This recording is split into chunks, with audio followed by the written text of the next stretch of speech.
વાલા પોરબંદરવાસીઓ, ભાઈઓ અને બહેનો, ઘણા સમયથી આપ સૌની સાથે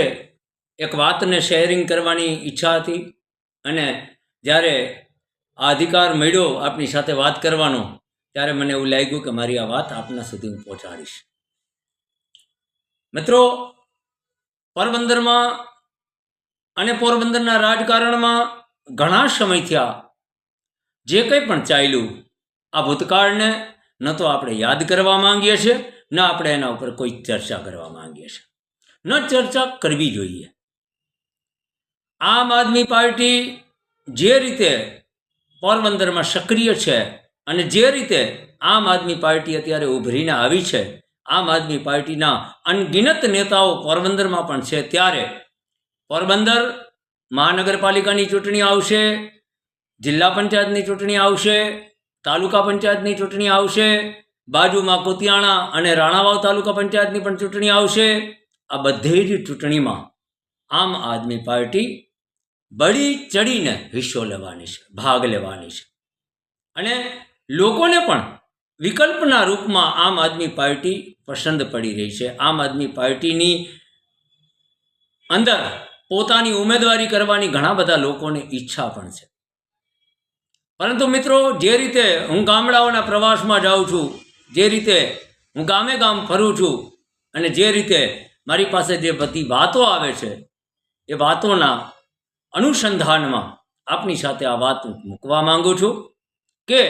આમ આદમી પાર્ટીમાંથી જેને પણ ચૂંટણી લડવાની ઈચ્છા હોય, એમણે આમ આદમી પાર્ટીના સંપર્ક સૂત્રોનો સંપર્ક કરવો જોઈએ અને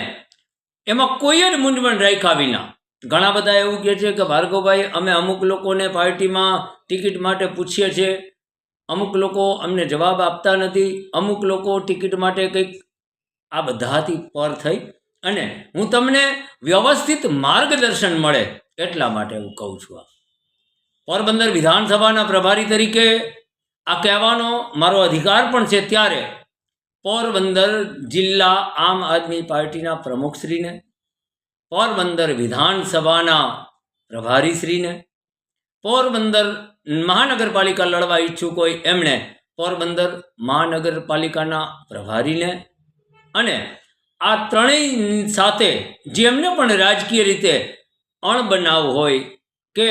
રાગ અનુરાગ હોય, એમણે અમારા સહપ્રભારી જે નેશનલ ટીમમાંથી આવે, એટલે કે પોરબંદર વિધાનસભાના સહપ્રભારી દિલ્હી ટીમ, એને આ 4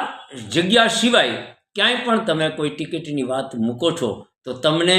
એના અનુસંધાનમાં કોઈ રિપ્લાય મળવો મુશ્કેલ છે. મિત્રો, ચૂંટણી લડો, ખૂબ લડો. આપણી જ વચમાંથી આપણા જ ઉમેદવારો, આપણા જ નેતા બને, આ ઈચ્છા જે આમ આદમી પાર્ટીની છે અને એ ઈચ્છાને પોરબંદરમાં જ્યારે આગળ વધારવામાં મને જે પાર્ટીએ તક આપી છે અને આ તકની કારણે પોરબંદરના તમામ ગામડાઓમાં ફરવાનો મને જે મોકો મળ્યો છે, આ મોકો મળ્યા પછી હમણાં થોડા જ દિવસો બાદ અમે લગભગ પદયાત્રા કાઢવાના છીએ, જેમાં 8 દિવસ અમે અને અમારા નેતાઓ આપ સૌની વચ્ચે રહેવાના છે. ત્યારે ટિકિટને લઈ અને કોઈ જ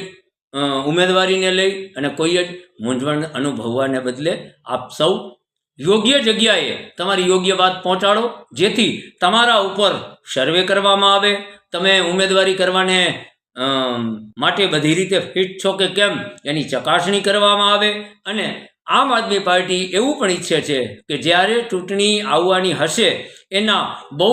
અગાઉના સમયમાં આમ આદમી પાર્ટી પોતાના ઉમેદવારોને જાહેર કરવા માંગે છે. ત્યારે ઘણા એવી તક રાખીને બેઠા છે કે અથવા ઘણા એવી વ્યવસ્થાને જાળવીને બેઠા છે કે એમની ઈચ્છા અન્ય કોઈ પાર્ટીમાંથી માંગવાની છે, એ પાર્ટી એને રિજેક્ટ કરશે તો અમારી પાસે આવશે. આ બધાને મારી 2 હાથ જોડીને વિનંતી છે કે આમ આદમી પાર્ટી આ 2 પાર્ટી કે બીજી જેટલી પણ પાર્ટી હશે એના કરતાં બહુ વહેલા, એટલે કે કમસે કમ 1 મહિનો અથવા 45 દિવસ પહેલાં પોતાના ઉમેદવારને ઘોષિત કરશે. એટલા માટે કે ઉમેદવારો ઘોષિત થઈ જાય, પોતાના વિસ્તારમાં પોતાનું સંગઠન, પોતાનો બ્લુપ્રિન્ટ, પોતાના ઉમેદવાર તરીકેની આ બધી લોકો સુધી વ્યક્તિગત રીતે પહોંચાડી શકે, એટલે એને આ તક આપવી જોઈએ એવું પાર્ટી પણ વિચારે છે અને અમે પણ એવું વિચારીએ છીએ. ત્યારે આપ સૌ પોરબંદરવાસીઓને, પોરબંદર જિલ્લાના તમામ ચૂંટણી લડે એવા બધા વડીલોને મારા વંદન સહિત આ વિનંતી છે કે પોરબંદર જિલ્લા આમ આદમી પાર્ટીના પ્રમુખશ્રીને, પોરબંદર વિધાનસભાના પ્રભારી, એવી જ રીતે કુતિયાણા વિધાનસભાના પ્રભારી, એવી જ રીતે પોરબંદર મહાનગરપાલિકા માટે પોરબંદર મહાનગર પ્રભારી, અને આમાંથી કોઈ પણ રીતે કોઈને રાજકીય રીતે એકબીજા સાથે